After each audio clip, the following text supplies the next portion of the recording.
Hey guys, it's Vivo. Do you know narcissists have more in common with vampires and aliens than with us humans? You want to find out? Let me show you how.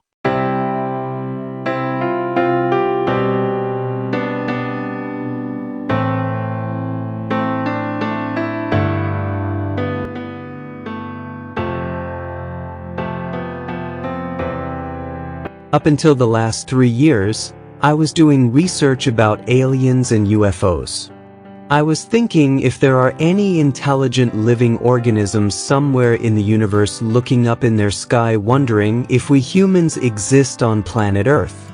They might be out there not advanced enough to pay us a visit, so are waiting for us to make the move. Then I started to think, what kind of personality could they possibly have over there? Could they have the same personality as we do? How about their love, emotions, and empathy? What if they are completely different in personality when we compare them to us? What if they are not capable of showing any love or emotions? How about if they are living in a world where empathy is not invented yet, so they don't know what empathy is? Or they might even live in a world where they think their planet revolves around them. There could be many differences between us and them. What if their only motive to live comfortably is by humiliating and controlling others like them? As soon as I started to look at their possible behavior, one specific group of people came to my mind. Then I started thinking, why looking at the outer space while we already have such people on Earth? Trust me, those groups of people are living among us. Have you ever encountered someone who seemed to live in their own world, demanding constant attention and admiration? Someone who has no ability to show their real emotions or love or empathy? Ladies and gentlemen, there is a certain predator among us. He's skilled, charming, funny one trying to win over your friends with his false charm, making them think he's the best guy in the world. Or she's that seemingly sweet girl that smiles like the sunshine and later sucks your energy and money faster than you can say, "What the F?" This carefully crafted image can be deceiving, hiding a darker reality of self-centeredness, lack of empathy, and a need for constant admiration. Beware of this deceiving type of person, because they are good at hiding their true face. By the time you find out who they really are, it's too late because their tentacles are deep in your heart, and the damage is done. By understanding their tactics, you can protect yourself from their manipulative influence and build healthier relationships. If you realize that you are engaging with a narcissistic person, here are the following factors that will protect you from any mental damage that may occur to you by them. You have to understand you are not dealing with normal people. They are not normal. Even if you only see them for 10 minutes per day, you have to have certain precautions and enough knowledge about it before you engage them. Ladies and gentlemen, let's see the points one by one.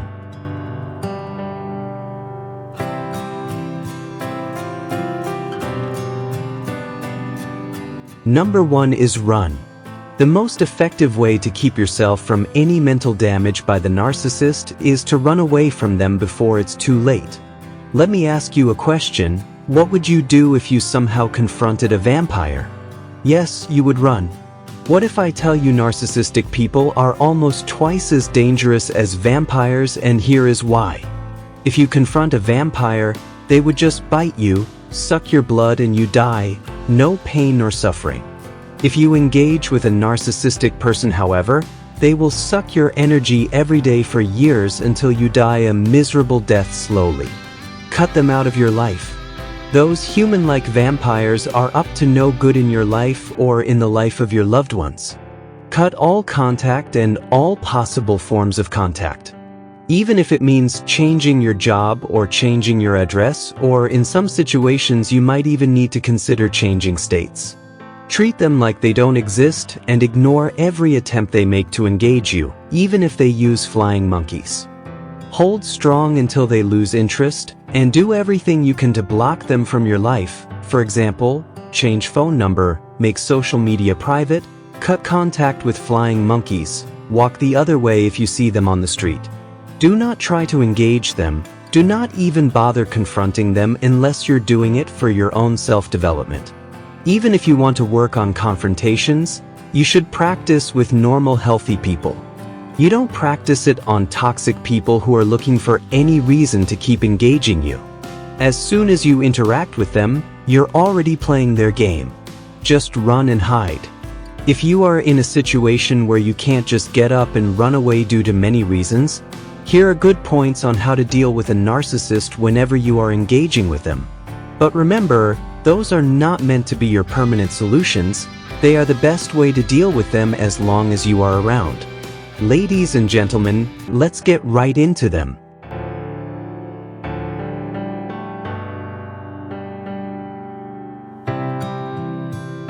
Number 2 is educate yourself. Knowledge empowers us to make informed decisions, solve problems efficiently, and navigate challenges with confidence. Due to different reasons, you might not be able to run away, so you choose to stick around. Well, as long as you are interacting with them in your everyday life, it is a really good idea to gather more information about them so you can get educated. The moment you start to seek more information about narcissism, you will definitely start to see the world in a whole new light. Education about those human-like vampires could help you to understand their every intention in your everyday life. As long as you are educated not to get involved in any debate or argument with them, you will start to save a whole lot of energy every day. As long as you learn about those human-like vampires, you will understand the importance of self-detachment, which will help you prevent yourself from making any bad decisions. To educate yourself about narcissists, it's well recommended to read books that are written by professionals who have dedicated their life for such awareness.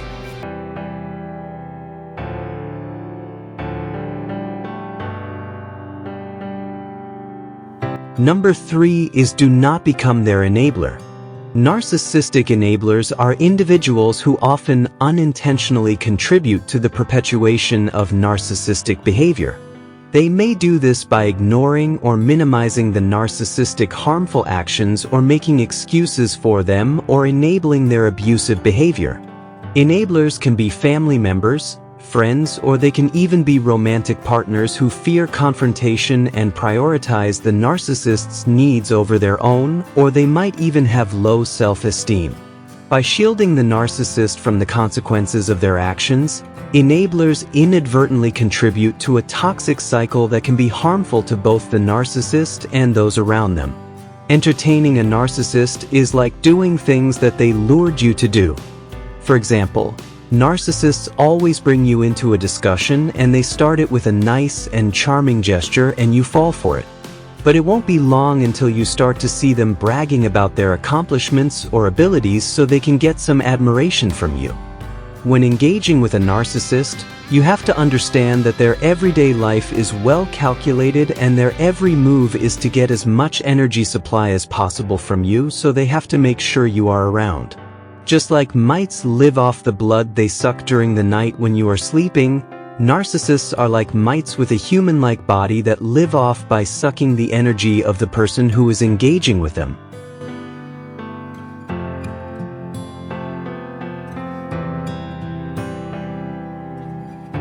Number 4 is stop trying to change them. Can a narcissist change? Can someone stop lying? Or stop the controlling spirit inside them? Do you think someone can just stop being envious and start showing gratitude? How about someone just stop gaslighting and criticizing and mocking others? I honestly don't think so. Helping a narcissist to change can be very difficult because suggesting that their actions are in the wrong and need to change challenges many of their core beliefs, such as their infallibility. Can a narcissist change? Can someone stop lying or stop the controlling spirit inside them? Unless there are already cracks in their facade that a mental health professional can draw attention to, they might not see anything wrong with how they act and will see no reason to change something that works for them. Because they see nothing wrong with them, most of the time they refuse to seek professional help, which makes it even harder for their possibility to change. If someone close to you is one of those people and he or she is not willing to commit to getting help and treating their condition, make sure to set firm boundaries and do everything you can to protect yourself and your own well-being, including seeing a mental health professional for yourself. It doesn't matter how long, if you are engaged with such people in your life, you have to do lots of healing.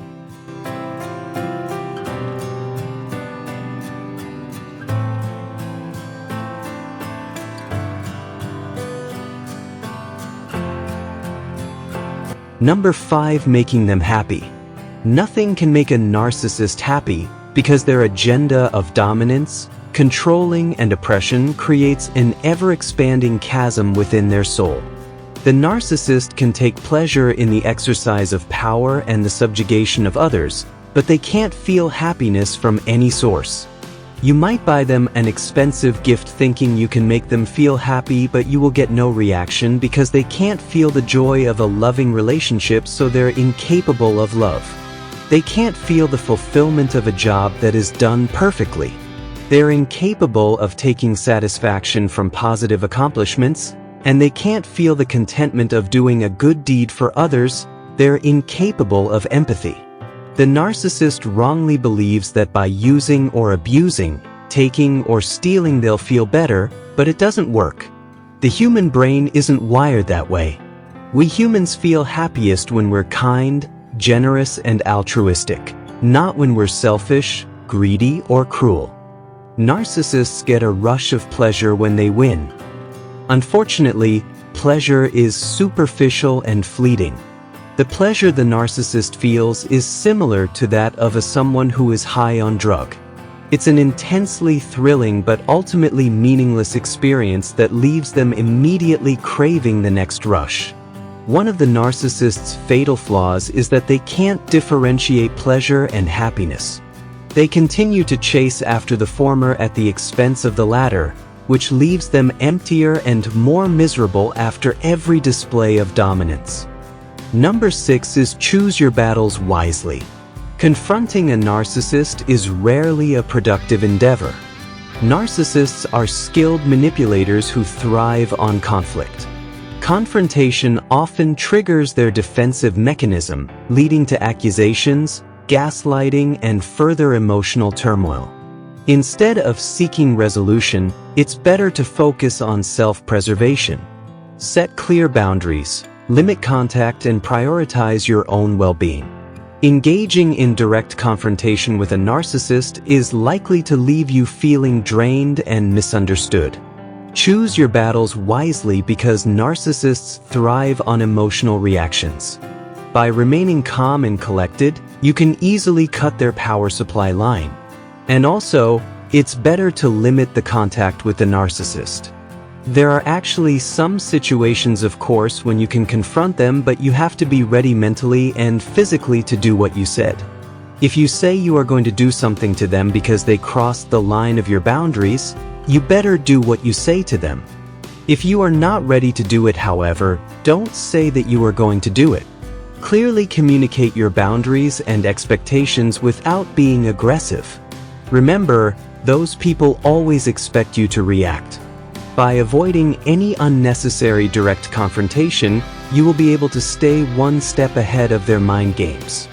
This is the term what we call a gray rocking technique, and it is helpful to minimize any emotional confrontation with any manipulative person.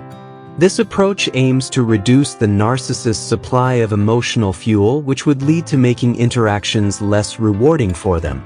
You also need to understand that how they behave is not your fault, so you should never feel bad about yourself for not helping them. Number 7 is set your boundaries. Setting boundaries with a narcissist can be challenging, but it is crucial for your emotional well-being. You need to clearly identify what behaviors of the narcissistic person are unacceptable in your end and what behaviors you will tolerate. And make sure you communicate that with them assertively by showing them a serious face with no aggression or emotion in it, just a cold face. Setting boundaries will mean nothing if you don't insist that they're respected. If you firmly say no to something, be sure you're heard. Your boundaries are yours alone. You don't need to defend or explain why you're setting them to your narcissistic partner. It's your life, and these are your decisions. Tell them the consequences if they start to cross your boundary, and stick to the boundaries without any room for exceptions. Be consistent in enforcing your boundaries, even when you are facing resistance or manipulation. The bottom line, and what you must keep in mind, is that your boundaries need to be put in place. You're taking care of yourself, and you deserve to have boundaries in place that protect you and make you feel safe and comfortable in your relationship.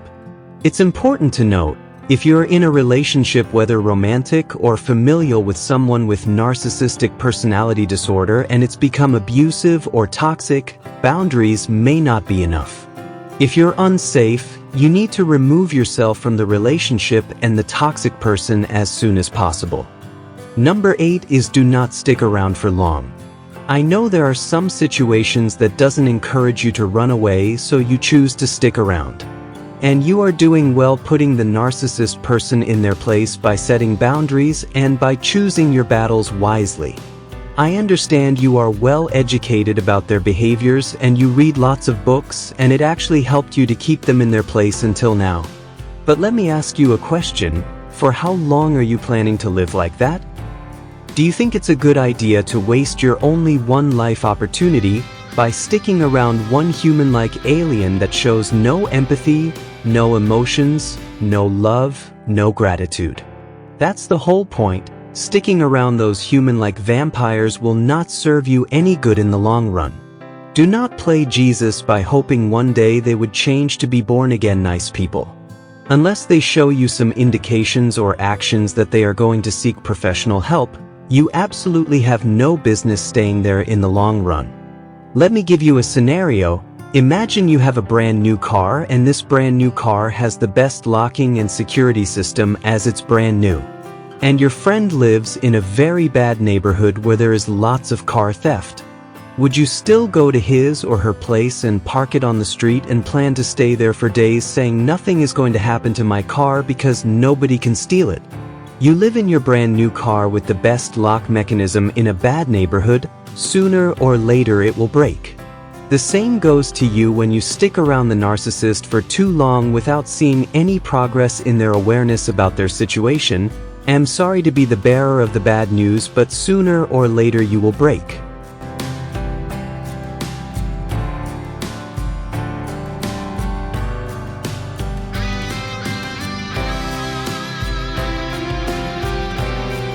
Number 9 is toxic positivity. Toxic positivity can be defined as the assumption that we should always have a positive outlook, even if we are in emotional or physical pain. It is the unrealistic idea that acting more positive and happy will make us feel better. But in reality, it's a way of shutting down our very real and human feelings and can often make us feel worse. This can be harmful because it invalidates negative emotions and pressures people to suppress their feelings. It can lead to feelings of isolation, shame, and guilt, and can make it difficult for people to seek help or support. Toxic positivity involves dismissing or invalidating negative emotions, reactions, or experiences and replacing them with false reassurances. Some examples of toxic positivity are, let's just think positive, it could be worse, everything happens for a reason, look on the bright side, it will be okay, other people in the world have it worse than you. Although these platitudes usually come from a good place, they often fall flat or even make things worse. That's when the balance tips from positive to toxic. Most people mean well and don't even realize when they're being toxically positive. After all, toxic positivity stems from the conditioning many of us experience throughout childhood and adulthood. People around us and the media tell us to put on a happy face, never let them see you sweat, think positive, good vibes only, and a host of other rosy yet risky messages. Most people have good intentions, but their actions still cause unexpected impacts. This is typically what happens with toxic positivity. We're trying to help, but it actually hurts. So how do you stay optimistic without wading into toxic positivity? When you find yourself on the receiving end of toxic positivity, politely tell them that it isn't helpful. It's okay to tell them how you would prefer to be supported so that they can learn to do better. Number 10 is focus on your progress. While you are busy dealing with those types of people and everything is going well in putting them in their place, during that time there is a high probability that you forget something behind, and that is your progress in life. Imagine thinking about how to tackle their next mind game, trying to be very careful while engaging with them so that you don't end up becoming their enabler, trying your best not to be emotional so the narcissist can't get any supply out of you. All this kind of lifestyle actually helps when dealing with a narcissist. But you have to make sure you still need to maintain your connection with your friends outside your relationship with the narcissist. Surround yourself with supportive friends and family who understand your situation and offer encouragement. Shift your attention towards your own goals and aspirations.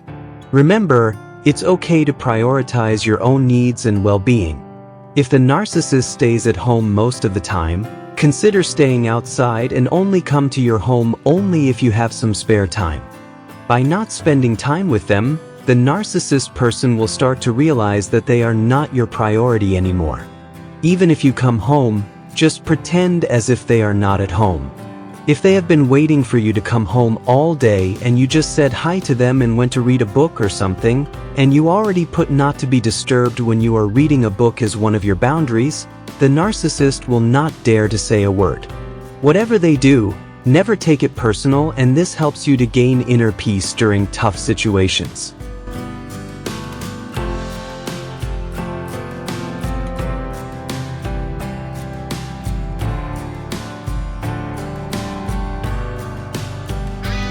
Number 11 is to cut off any flying monkey. When you are dealing with a narcissist and you are doing well in putting them in their place by following all the first 10 points, someone is definitely going to come for you. This person is not just a friend of the narcissist, he might also be someone whom you have much respect for. This kind of person is called the flying monkey. And trust me, this person is also as toxic as the narcissistic person. Flying monkey is a popular psychology term that refers to an enabler of a highly narcissistic person or someone with narcissistic personality disorder. Let's say you ended the relationship with the narcissistic person and you cut them off. When the relationship ends, the flying monkeys come into play. These individuals may be friends, family members, or even acquaintances who have been manipulated by the narcissist to believe their distorted version of reality. They may be convinced that the victim is to blame for the relationship's failure or that the victim is exaggerating the abuse they experienced. The flying monkeys can serve as a reminder of the trauma and abuse endured during the relationship. Seeing or interacting with individuals who are aligned with the narcissist can trigger feelings of anxiety, fear, and even re-traumatization. This constant reminder of the past can make it difficult for the victim to move forward and fully heal from the emotional wounds inflicted by the narcissist.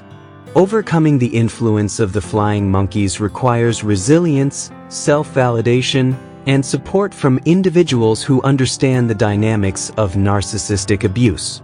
It is crucial for the victim to surround themselves with a strong support network of trusted friends, family, or therapists who can provide validation, empathy, and guidance during the healing process. The flying monkey's loyalty is often based on fear of the narcissist's wrath rather than genuine affection for them. So it doesn't really matter if they are willing or unwilling participants. They are not good people. When deciding to go no contact, you must cut all ties with anyone associated with the narcissist. This might seem difficult at first, but always remember, birds of a feather flock together. Narcissists feel more at home with people that at best turn a blind eye to their toxic behavior, and at worst are equally as toxic.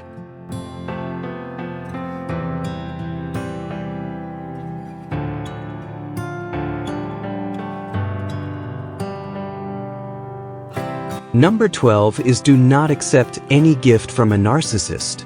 Narcissists don't give gifts like normal people. Narcissists tend to encroach on your emotional and mental space and to suck up the energy in the room.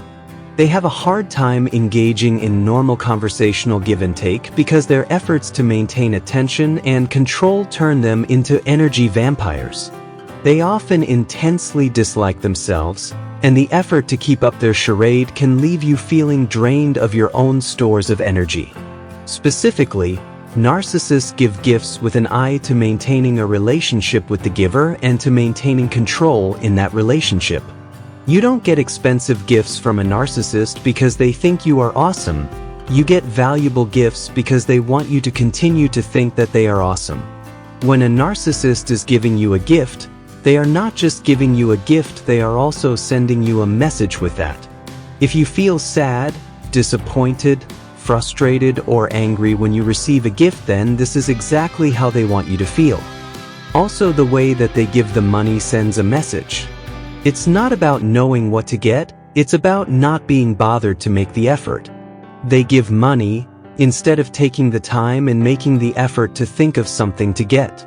Whomever the narcissist is in your life, they will keep offering you their gifts of love bombing, adulation, apologies, begging, tidbits, occasional compliments, public displays of affection, expensive presents. They need you and can't live without you, and praise to ensnare you for as long as you keep going back. And once the gift has worked to snare you again, the praise, love, adulation, tidbits will very quickly disappear and become unkindness, cruelty, fault-picking, criticism, meanness, withholding of love, possibly physical, certainly emotional bullying and abuse, lying, blaming, shaming, twisting of words and meaning. It's important for you to break the cycle, get free from them by putting space in between yourself and them, go gray rock on them, in other words, become really boring and uninteresting so they leave you alone, deny them air time and focus on your goals and progress.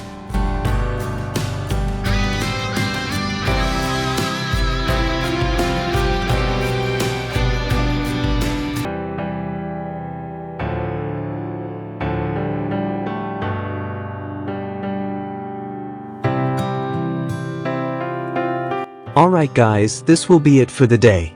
Narcissists are not easy people because they live in their own world. That's the reason I was referring to them as aliens, because only aliens live in their own world. Don't try acting like Jesus Christ hoping one day they will be born again nice people, because the majority they will never be. Just like Eleanor Roosevelt said, learn from the mistakes of others. Because you can't live long enough to make them all yourself. I hope you guys learned something from today's video. Please take good care of yourself, especially when you are dealing with such people, before they suck you dry.